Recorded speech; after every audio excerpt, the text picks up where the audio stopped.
어제 김혜경 씨가 검찰 조사를 받았죠. 영상부터 좀 보겠습니다.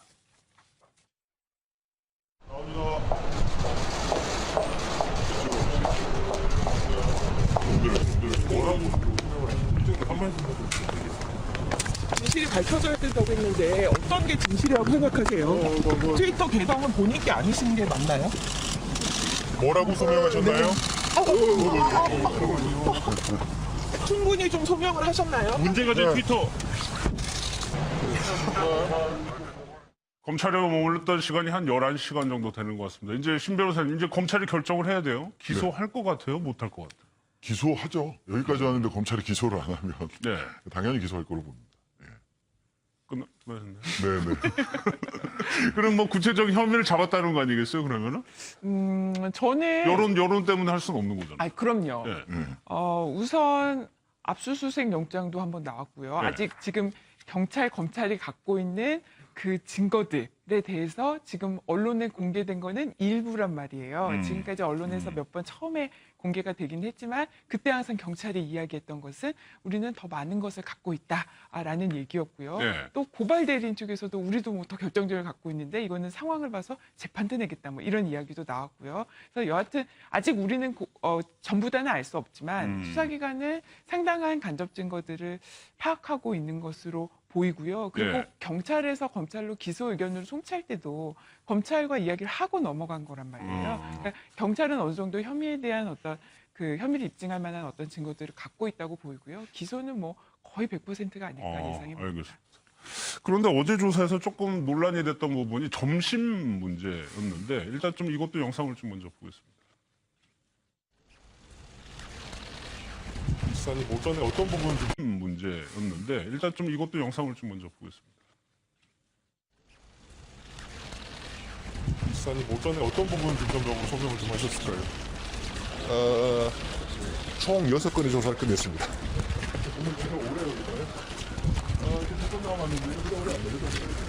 수사님 몇 시간 지냈습니까? 지냈냐고요? 와, 검찰 조사받던 피자가 방문으로 하는 꼴은 내가 평생 처음 봅니다.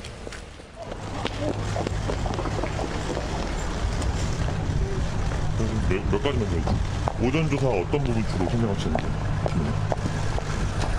식사 마치고 바로 오시나요?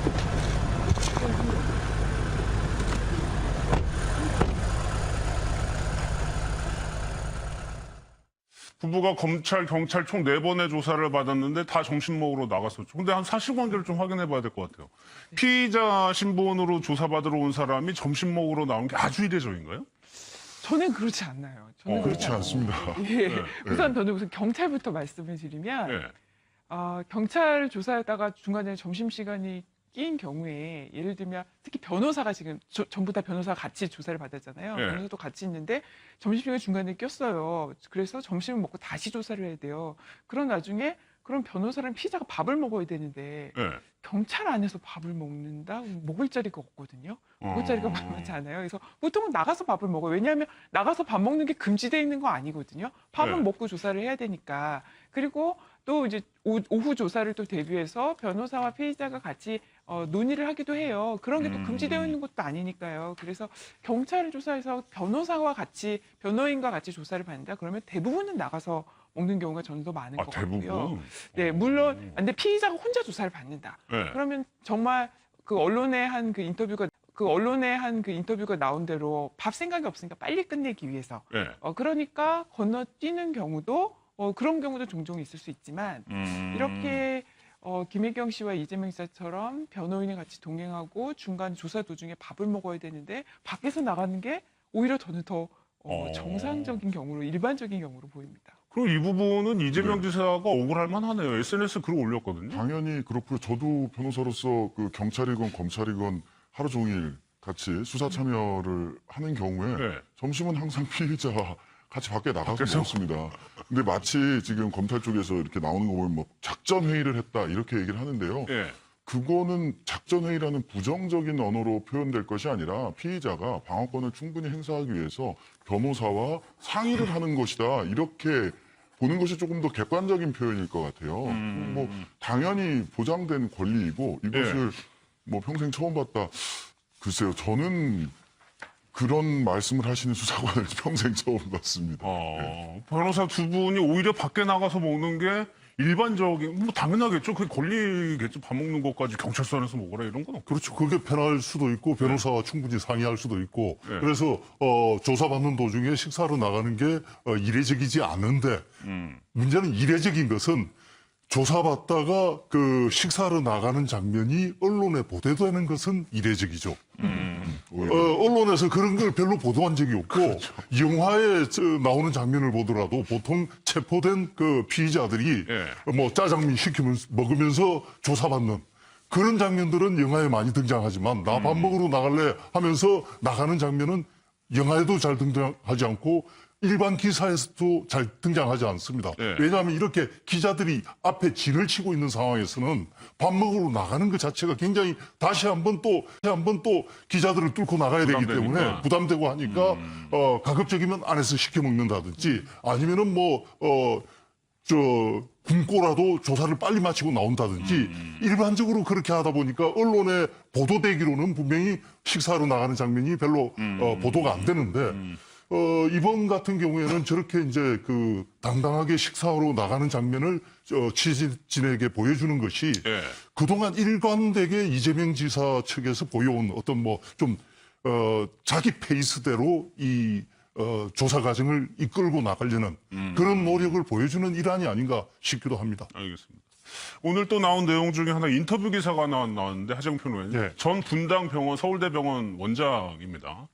이재명 지사가 시장 시절에 입원을 자기한테 요청을 했다라고 얘기를 했거든요. 2012년에 바로 이제 강제 입원 시도가 있었다고 사람들이 얘기하고 있는 바로 그 시점이죠. 그 해에 당시에 분당 그 서울대 병원장 이분이 전 보건복지부 장관까지 지냈던 분인데 정진엽 장관이. 근데 당시에 이 분당 서울대 병원장이었는데 당시 이재명 성남시장이 우리 형을 이 정신병원에 입원시켜 달라라고 전화를 했었다는 거예요. 이분이 하는 말로는. 그런데 이제 당시에 대면 진단을 받지 않고 강제 입원을 시키는 건 불가능하다고 자신이 분명히 이야기하면서 거절했다. 이렇게 지금 이야기를 하고 있습니다. 검찰이 보는 것은 그때 분당 서울대 병원장이 그렇게 분명히 이야기를 했다면 이재명 당시 시장이 이게 대면 진단을 하지 않고 강제 입원시키는 건 불가능하다는 걸 분명히 인지를 했구나. 인지를 한 상태에서 나중에 보건소장이 앰뷸런스를 보내고 그 시점이 나중이라고 하는 거거든요. 그러니까 분당 서울대 병원장한테 그래서는 안 된다는 말을 분명히 듣고 그게 불법이라는 걸 인지를 하고서도 그렇게 보고 있는 겁니다. 그래가지고 이 내용을 검찰에서도 참고인으로 조사를 했다고 그래요. 그러면 신영식 변호사님. 만약에 이렇게 병원장이 이렇게 얘기를 해서 그렇게 하면 안 된다.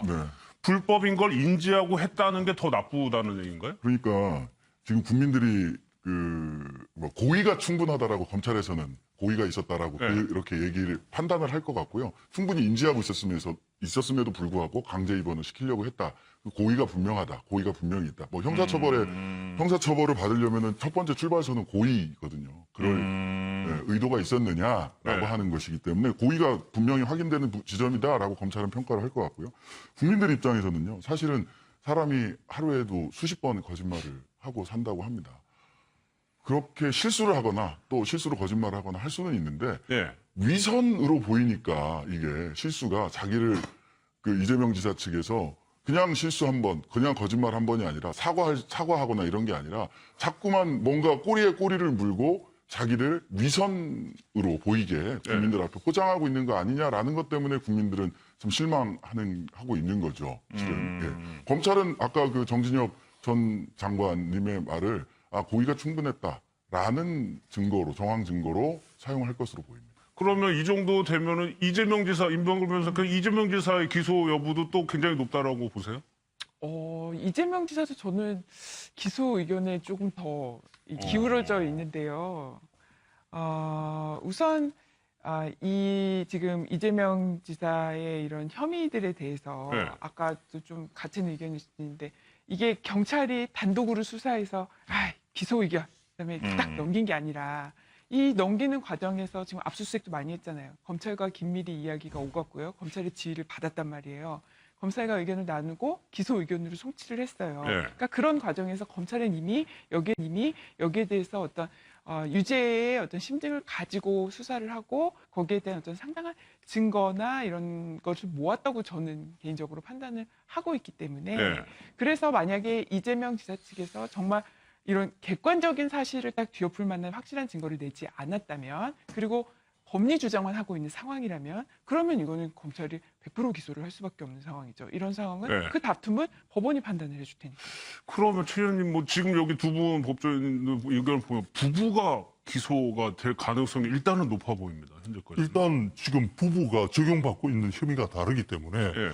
형에 대한 강제 입원 같은 경우에는 이재명 지사가 직접적으로 혐의를 받고 있는 것이고 그 정치적으로 굉장히 민감한 그 트위터 계정 해경군 김씨 계정과 관련해서는 또 부인이신 김혜경 씨가 지금 그 혐의를 받고 있기 때문에 예. 사실은 두 지금 혐의가 가장 그 중요한 혐의거든요.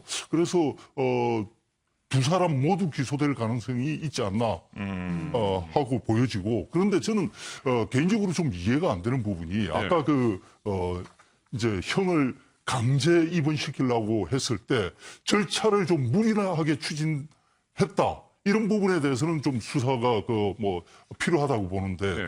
대면 진단에 있어서는 좀 이해하기 힘든 게 사실은 저 법이 만들어진 것이 위험한 정신 상태를 가진 사람이 시내를 활보하다 보면은 제3자에게 불특정 다수에게 피해를 입힐 수도 있기 때문에 강제격리의 필요성이 있어서 저 법이 만들어진 거거든요. 그렇다면 위험한 사람은 강제적으로 격리를 해야 되는 겁니다. 네. 근데 본인이 스스로 원해서 대면 진단을 받지 않으면 강제 입원을 못 시킨다고 그러면 본인이 그럼 저 진단 안 받을래 그러면은 강제 격리를 시킬 수 없다는 뜻이 되기 때문에 그 법 자체가 사실은 유명무실해지거든요.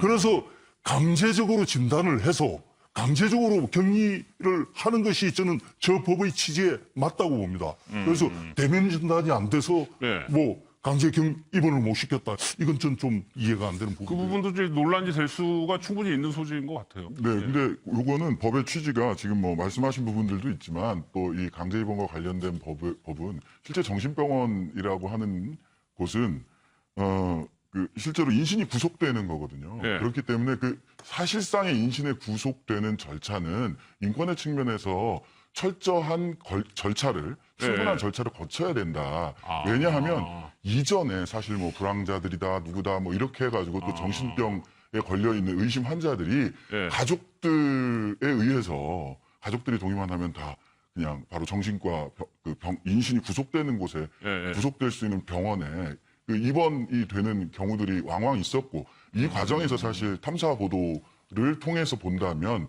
환자가 그 병원 간에 거래되는 이런 부작용도 있었거든요. 그래서 이런 부분들을 좀 철저히 막는 것 또한 그 법이 취지, 그 두 가지 취지를 다 가지고 있기 때문에 예. 좀 신중하게 판단할 필요는 있다고 봅니다. 알겠습니다.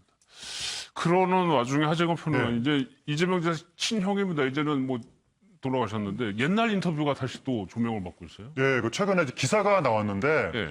2016년에 그 이재선 씨를 인터뷰했다는 기자가 당시의 만남에 대해서 이제 기사를 쓴 거죠. 예. 2016년이면은 2012년에 이 강제 입원 시도가 있었다고 하는데 그로부터 4년 후 예. 그때 기자가 이재선 씨를 만나봤더니 거의 뭐 정상인에 가까운 모습이더라. 뭐 약간 교통사고 후유증으로 인해서 약간 좀 말이 어눌하다거나 그런 점은 있었지만 특별히 정신적으로 문제가 있는 것 같아 보이진 않더라. 그러면서 이재선 씨가 당시 한 말이 그러니까 이재명 지사는 형하고 자신이 사이가 안 좋아진 게 형이 부당하게 시정에 개입하고 가족들한테 폭언폭행을 하고 그래서 이제 관계가 멀어졌다. 예. 이렇게 주장을 하는데 이재선 씨는 그게 아니다. 그게 아니라 이재명 시장 재직 당시에 이재명 그 시장의 정책을 내가 비판을 했더니 그때부터 나한테 탄압이 쏟아졌다라고 하면서 정반대 이야기를 하고 있고 예. 그리고 이재선 씨가 스스로 자신의 상태에 대해서 정신 이상하다고 하는 말은 거짓이다. 나는 이제 뭐 머리가 좋은 편이고 괜찮다. 이렇게 이야기를 하고 있는데 머리는 실제로 좋은 것 같습니다. 굉장히 어려운 환경에서 회계사까지 나중에 됐다고 대학 하니까 가고 예, 이재명 지사나 뭐 이재선 씨나 다 어떤 굉장히 지능은 뛰어난 것 같은데 근데 이제 이걸 보면 2016년에 나 머리 이상하다는 말을 거짓이다라고 했다는 거잖아요. 예. 그런데 2014년에 이 인터뷰 시점으로부터 그 2년 전에 가족이 그랬죠. 이재현 씨를 정신병원에 입원을 시키고 그 전에 또 정신과에서 뭐 약을 처방받은 경력도 있다는 이야기가 있는 것을 보면 그것을 지금 무시하고 다른 정상이다 이렇게 이야기하고 있는 것이 아니냐. 네. 그러니까 이것을 보면 이재명 지사가 우리 형은 스스로는 자의로는 진단을 받지 않으려고 한다.